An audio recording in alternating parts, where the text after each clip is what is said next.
This is Wiley Sharp with Catamaran Central, and today I want to do just a quick video walkthrough on board Coco Knot. She's a 2016 Leopard 48. She's a 4-cabin boat. Now this boat was in charter, and I think this is a great example of what a ex-charter boat can be. I mean, this is probably without a doubt the nicest 4-cabin boat, or 4-cabin Leopard 48, I should say, that I've ever been on board. The owners are selling her because they're done with their sabbatical. But before they went cruising, though, they added, lithium, solar, new electronics, new sails. I mean, the list goes on and on and on. I'm going to have the full spec sheet and pricing in the description down below. Let's go ahead and jump aboard. Okay, we're going to begin today's tour here on the Starboard Sugar Scoop. This boat redefines what an ex-charter boat can be.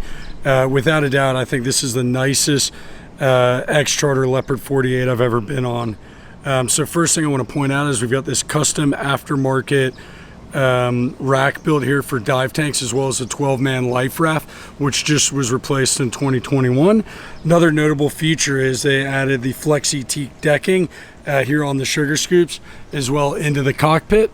And we're going to come back around to the cockpit, but brand new cushions that were made last year in a very nice neutral gray color. We're going to, before we keep going forward, through here we've got the first of two mechanical spaces. This boat's equipped with the Yanmar 4JH57 common rail diesels paired to Yanmar SD60 sail drives. So we're going to make our way up to the foredeck, but before we do that, we're going to stop here at the helm. So one of the things I love about the Leopard 48 is you've got great visibility forward from the helm as well as aft. So coming into a slip, and you can see how tight this slip is. I mean, we've got motor yacht here, motor yacht there. Motor yacht there. There was a motor yacht there, so it was a bit of a challenging slip for the owner to drive the boat into, but he had great visibility and great controls. So another really nice feature on this boat is he just replaced all of the Raymarine electronics from the original factory electronics to this existing current generation radar. So we've got AIS, we've got radar, autopilot, tri-data, etc., etc. We've also got a fusion controller and a quick anchor windlass controller. And then down below the helm, we've got the two Yanmar panels, as well as the light control switches here for the cockpit. This outboard winch is an electric winch, which makes it a far easier boat to sail single-handed by being able to raise and lower the main, use the sheets, etc., etc. on that powered winch. Making our way forward, we've got a good grab rail and a nice wide weather deck. And as we come all the way up forward, you see the part of the Leopard 48, which is why this boat is so incredibly popular. And that's the forward cockpit. I'll take another peek at it when we do the interior of the boat, but it's worth mentioning they also did the Flexi Teak in the forward cockpit, as well as custom cushions up forward. Here in the starboard forepeak, we have what they call the toy locker, where they've got all their paddle boards, dive gear, etc., etc. stored. On the starboard side, we've got the two water tanks. Center line, we've got 300 feet of anchor chain paired to a 105-pound Mantis anchor on a Mantis swivel. And then over here on the port side, we've got the Northern Lights generator. We've been on survey today on the boat. This boat really did survey better than the average 48 Leopard in this age range, ex-charter or private. All in all, a really nice boat.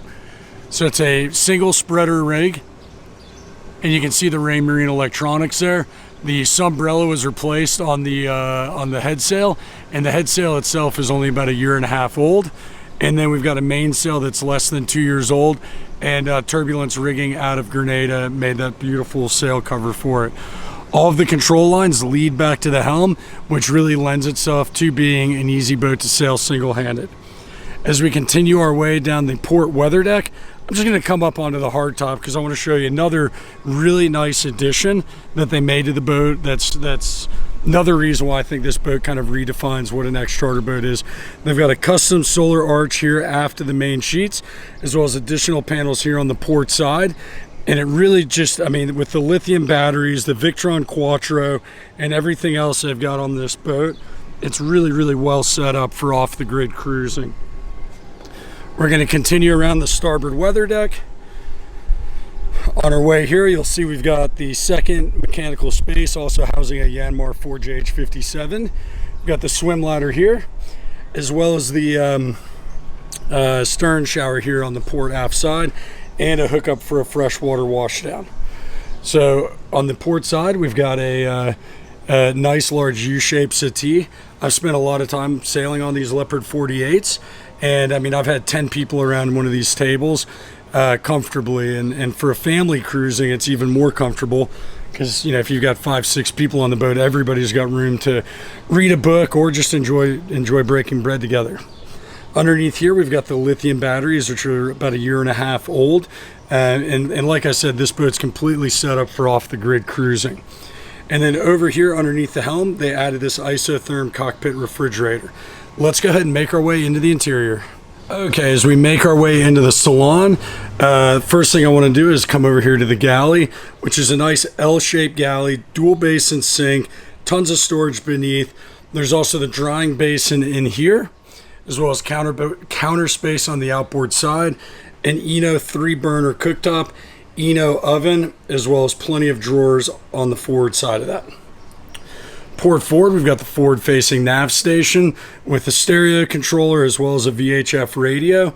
And coming up forward, this is a great time to take a look at this forward cockpit with storage on the starboard side, as well as underneath these two tables here on the port side, there's access to the front of the generator, making changing impellers or water pumps quite easy.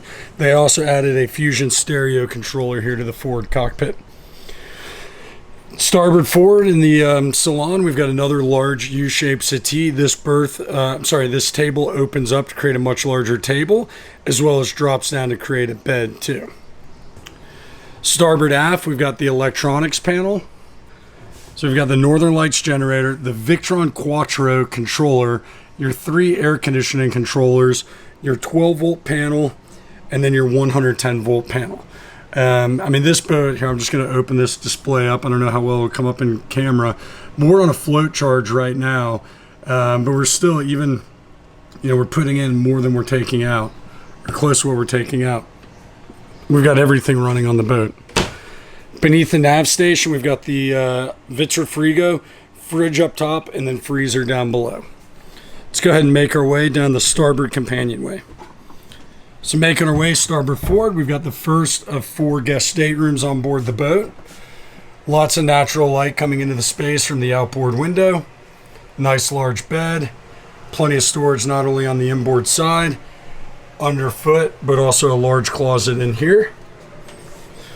Here we've got the, I should have turned the lights on. Shoot, where's the light switch? I always forget, I go on so many different boats. I'll turn the lights on in the next one. All 4 heads are pretty much the exact same. So we're going to make our way starboard aft. The aft cabins are slightly larger than the forward cabins, with a semi-walk-around berth, with also lots of natural light on the outboard side, as well as aft and above, and tons of storage on the inboard side, as well as underneath the berth there. So you can see it's a large separate shower stall forward of the head. And another detail that I like that they added was this flexi teak in all 4 of the heads. It just really warms up the space and makes it feel a lot more homey. We're going to shoot across the salon and take a look at the last 2 guest staterooms. So we're going to go port aft first, and you'll see it pretty much mirrors what we saw in the port. Well, it exactly mirrors what we saw in the starboard aft stateroom. Same thing with the head here, very much like we saw over on the starboard side. And then the port forward cabin is the exact same as what we saw over on the starboard side, with a few small changes. First being you can access the port forepeak from this cabin, as well as the Seawater Pro water maker is control is mounted here, and this was added in 2021. So a lot of really new equipment on the boat. Oh yeah, I forgot to mention, they also put a washing machine here. This boat sailed with by a family of 5. So mom, dad, and then 3 younger kids. So it's really, really well suited out for that purpose. So if you have any questions on Coco Knot, definitely leave a comment down below. Shoot me an email. And as always, if you like what I have to say, don't forget to hit the subscribe button. Thanks and have a good day.